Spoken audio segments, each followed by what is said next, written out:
দিল্লির অনুমোদন না পাওয়া পর্যন্ত মন্ত্রিসভার সম্প্রসারণ হবে না। এবং তৃণমূলের অন্দরে কি চলছে আমি জানি না। নরেন্দ্র মোদী অমিত শাহরা এই সরকারকে সরাসরি নিয়ন্ত্রণ করবেন সেটা ওনারা আগে বলেওছেন। তৃণমূলের হয়ে যারা রাস্তায় নামছেন তাদের মধ্যে অভিষেক বন্দ্যোপাধ্যায় নেই। পূর্ণ মন্ত্রিসভা গঠন হয়নি, কেন এত দেরি হচ্ছে বলে আপনার মনে হয়?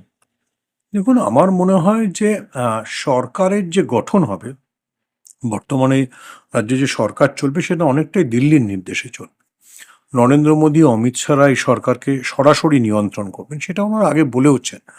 ফলে যে যে তালিকায় রাজ্য বিজেপি তৈরি করুক বা রাজ্য বিজেপির শীর্ষ মুখরা, সেটা মুখ্যমন্ত্রী শুভেন্দু অধিকারী তৈরি করুন বা শ্রমিক ভট্টাচার্য তৈরি করুন, সেটা ফাইনালি ভ্যালিডেট হয়ে আসবে দিল্লি থেকে। ফলে দিল্লির অনুমোদন না পাওয়া পর্যন্ত মন্ত্রিসভার সম্প্রসারণ হবে না, সেটা আমি বিভিন্ন সংবাদ মাধ্যমও দেখলাম। দেখুন, এটা তো পশ্চিমবঙ্গের রাজনৈতিক ইতিহাসে একটা অভিনব ঘটনা যে মুখ্যমন্ত্রী শপথ নিয়ে নেওয়ার পরে এতগুলো দিন ৯ তারিখে মাননীয় শুভেন্দু অধিকারী পশ্চিমবঙ্গের মুখ্যমন্ত্রী হিসেবে রবীন্দ্র জয়ন্তীর দিন প্রধানমন্ত্রীর উপস্থিতিতে শপথ নিয়েছেন। কিন্তু তারপরে এতগুলো দিন কেটে যাওয়া সত্ত্বেও মন্ত্রিসভার সম্প্রসারণ হচ্ছে না। কারণ আমাদের ধরে নিতে হবে দুটো জিনিস আছে, এক হচ্ছে যে দিল্লির অনুমোদন এবং আরএসএস এর অনুমোদন। দেখুন, এটা তো স্পষ্টই বোঝা যাচ্ছে যে যতটা আমরা মুখ্যমন্ত্রী হিসেবে শুভেন্দু অধিকারীকে দেখতে পাচ্ছি, ততটাই বিজেপির রাজ্য সভাপতি হিসেবে শ্রমিক ভট্টাচার্যকেও দেখতে পাচ্ছি। এবং শ্রমিক ভট্টাচার্য নিজের আলাদা ব্যক্তিত্ব, নিজের আলাদা ভাবমূর্তি তৈরি করছেন।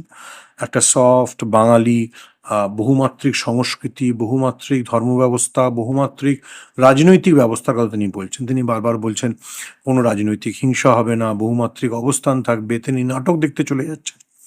ফলে শ্রমিক ভট্টাচার্য যে দর্শনটার কথা বলছেন, সেটা যে সরকার চলছে তার সেই সরকারের দর্শনের থেকে অনেকটা আলাদা। কিন্তু তিনি যখন এটা ইম্পোজ করতে চাইছেন, তাহলে আমাদের ধরে নিতে হবে আরএসএস এর পছন্দের লোক হিসেবে শ্রমিক ভট্টাচার্যকে নিশ্চয়ই এগুলো বলতে বলা হয়েছে। ফলে আমাদের ধরে নিতে হবে যে শুভেন্দু অধিকারীর সঙ্গে আরএসএস এর যে মনন এবং দর্শন, তার একটা সামঞ্জস্য রেখেই মন্ত্রিসভা গড়া হবে। এবং যতক্ষণ না সেই সামঞ্জস্য তৈরি হচ্ছে বা সেই সামঞ্জস্যকে নরেন্দ্র মোদী অমিত শাহ তৈরি করে দিচ্ছেন, ততক্ষণ মন্ত্রিসভা তৈরি হবে না।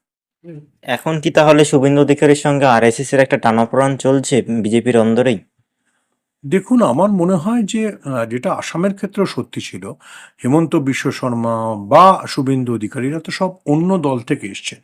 আপনি যদি দেখেন শুভেন্দু অধিকারীর সাফল্য বা উত্তরণ উত্তুঙ্গ, 2020-তে উনি বিজেপিতে এসছেন, 2026-এ উনি মুখ্যমন্ত্রী হয়ে গেলেন, প্রায় হেমন্ত বিশ্ব শর্মার মতোই।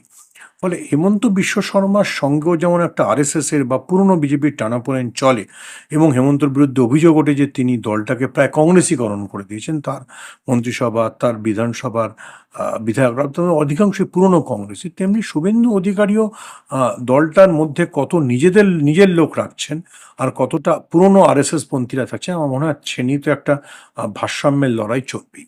তৃণমূল কংগ্রেস যে আন্দোলনগুলো চালাচ্ছে, সেখানে অভিষেক বন্দ্যোপাধ্যায়ের উপস্থিতি দেখা যাচ্ছে না। তারা সবে নামা শুরু করেছে, এতদিন পর্যন্ত তৃণমূল কংগ্রেস কোথাও রাস্তায় নামেনি। একদিন নামলো, কিন্তু তাও অভিষেক বন্দ্যোপাধ্যায়কে রাস্তায় দেখা যাচ্ছে না।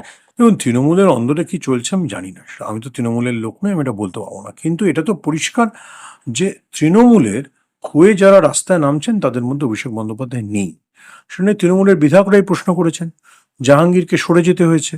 এবং জাহাঙ্গীর যে একসময় প্রিভিলেজ ছিল, আমি দেখলাম টেলিভিশন ইন্টারভিউতে, সেটা ঋতব্রত বন্দ্যোপাধ্যায়, যিনি শাসক দলের গুরুত্বপূর্ণ বিধায়ক, যিনি অভিষেক বন্দ্যোপাধ্যায়ের খুবই ঘনিষ্ঠ, তিনি অবধি প্রশ্ন তুলেছেন। তাহলে আমাকে ধরে নিতে হবে যে তৃণমূলের অন্দরে নিশ্চয়ই এই নিয়ে টানাপোড়েন আছে, এবং তৃণমূলকেই সিদ্ধান্ত নিতে হবে যে কিভাবে তারা রাস্তার আন্দোলনকে পরিচালনা করবে।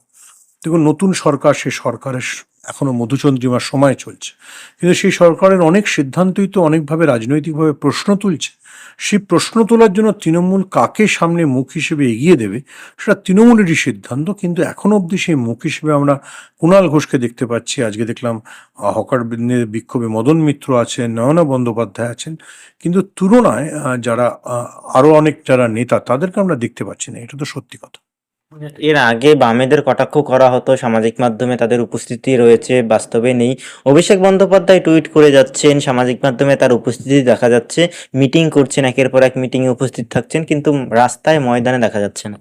দেখুন, হয়তো তিনি সাংগঠনিক কাজকর্ম নিয়ে ব্যস্ত, কিন্তু রাজনীতি সবসময় ফাইনালি মাঠে হয়, মানে রাস্তায় নেমে রাজনীতি করতে হয়। এবং বিজেপির বিরুদ্ধে যদি তৃণমূলকে প্রতিরোধ গড়ে তুলতে হয়, সেটা মাটিতে নেমেই, রাস্তায় নেমে মানুষকে সঙ্গে নিয়ে করতে হয়। এটা তো কোনো মানে আন্ডারগ্রাউন্ড মুভমেন্ট নয়। এবার এটা দলের সিদ্ধান্ত, তৃণমূল দল ঠিক করবে যে কে ব্যাকরুম বয় হবে, কে ফ্রন্ট রুম বয় হবে, কে রাস্তায় অ্যাজিটেটর হবে, কে স্পিকার হবে, এটা তৃণমূলকে সিদ্ধান্ত নিতে হবে। আবারও আমি বলছি যে এখনো অবধি একটা জিনিস মাথায় রাখতে হবে, বিজেপি বিধানসভা নির্বাচনে 45% ভোট পেয়েছে, 45% বেশি। তৃণমূলও কিন্তু 40.57% ভোট পেয়েছে। কংগ্রেসের কাছে প্রায় 3-এর উপরে ভোট শতাংশ আছে। বামেদের কাছে প্রায় 4-এর উপরে ভোট শতাংশ আছে। অতি বামেদের কাছেও ভোট শতাংশ আছে। ফলে যদি সত্যি সত্যি যেটা মমতা বন্দ্যোপাধ্যায় বলেছেন ইন্ডিয়া জোট হয়, তাহলে সেটাকে সামনে থেকে, রাস্তায় থেকে প্রতিবাদ, প্রতিরোধ, আন্দোলনের মধ্যে দিয়ে সেই জোটকে শক্তিশালী করতে হবে।